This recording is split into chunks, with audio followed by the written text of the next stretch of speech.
మొన్న జరిగిన మున్సిపాలిటీ ఎన్నికల్లో ఇస్నాపూర్ నుండి అధిక సంఖ్యలో కాంగ్రెస్ పార్టీ వాళ్ళు గెలిచిన ఇస్నాపూర్లో ఏదైతే మున్సిపల్ చైర్మన్ పదవి విషయంలో రఘునందన్ రావు బీఆర్ఎస్కు సపోర్టుగా ఓటేసి ఒక బీసీ బిడ్డను చైర్మన్ కాకుండా చేసిన రఘునందన్ రావుకు ఇదే హెచ్చరిస్తున్నాము. బీసీల ఓటుతో గెలిచిన నువ్వు ఈరోజు బీసీలను అనగదొక్కే ప్రయత్నం ఒక రఘునందన్ రావు, ఒక హరీష్ రావు, ఒక కేసీఆర్ వీళ్ళంతా కలిసి మా బీసీలను అనగదొక్కుతుర్రు. రేపు రాబోయే రోజుల్లో మా బీసీలు ఓట్లతో మేము మీ బుద్ధి చెప్తాం. రఘునందన్ రావు ఇప్పుడు అంటున్నావు నీలం మధును అప్పుడు గెలవకుండా చేసిన వ్యక్తి నువ్వే, హరీష్ రావు మీరు కలిసే చేసిన కుట్ర ఇది.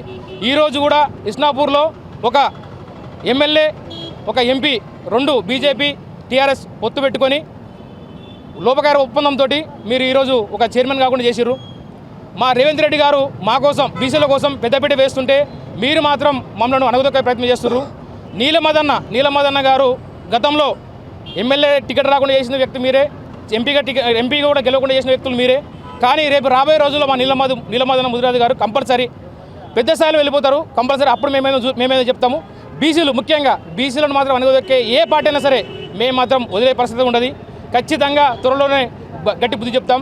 రఘునందన్ రావు ఇది నీకు చివరి పదవి, ఇది ఖచ్చితంగా నిన్ను మాత్రం సస్పెండ్ చేసాక మేము మాత్రం మా పోరాటం టీఎంపీఎస్ మాత్రం ఆపే ప్రసక్తే లేదు. ఖచ్చితంగా మీపై యాక్షన్ తీసుకునే ప్రయత్నం చేస్తాం. ఏదైతే బీజేపీ అధిష్టానం ఏదైతే ఉందో త్వరగా అతన్ని సస్పెండ్ చేయాలి. లేకపోతే మా జిల్లాలో ఉన్న టీఎంపీఎస్ఏ కానీ ముద్రాలు ఎవరైనా కానీ బీసీ బిడ్డలు కానీ రోడ్డు మీకు వస్తాం. ఇట్లానే సస్పెండ్ చేసే వరకు మేము ఇట్లాంటి కార్యక్రమాలు చేస్తాం. తప్పకుండా హెచ్చరిస్తున్నాం. మున్సిపల్ ఎన్నికల్లో భాగంగా జరిగిన చైర్మన్ పోటీకి అనుగుణంగా వెళ్ళి రఘునందన్ రావు బీఆర్ఎస్ మద్దతుగా ఒకటే కారు నుంచి దిగి మేము బీఆర్ఎస్ బీజేపీ ఒకటే విధంగా ఉన్నట్టు ఎవరికి వివరణ ఏ విధంగా అర్థం కాకుండా ఒకటేసారి అర్థమయ్యే విధంగా రఘునందన్ రావు వివరంగా ఇవ్వడం జరిగింది.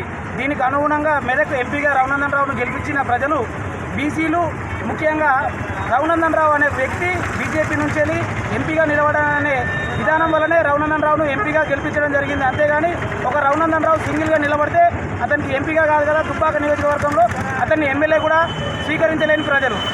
అటువంటి వ్యక్తి ఇప్పుడు బీసీలకు అన్యాయం చేస్తూ ఒకసారిగా మైపాల్ రెడ్డి గారు రఘునందన్ రావు గారు ఇద్దరు కలిసి ఒకటేసారి బీఆర్ఎస్ బీజేపీ ఒకటే అనే విధంగా కార్ల నుంచి వెళ్ళి మీకు బుల్లెట్ దిగిందా అన్న విధంగా మాట్లాడడం జరుగుతూ ఇస్లాంపురాలో బీఆర్ఎస్ నువ్వు చైర్మన్ పదవికి ఎన్నుకోవడం అనేది బీసీలకు అన్యాయం జరిగిందంటూ బీసీల మందరం ఒకటై ఏకదాటిగా మెదక్ ఎంపీ రఘునందన్ రావుకు నినాదంగా బీజేపీ నుంచి రఘునందన్ రావును వెంటనే సస్పెండ్ చేయాలనే నినాదంతో ముందటికి వెళ్ళడం జరుగుతుంది.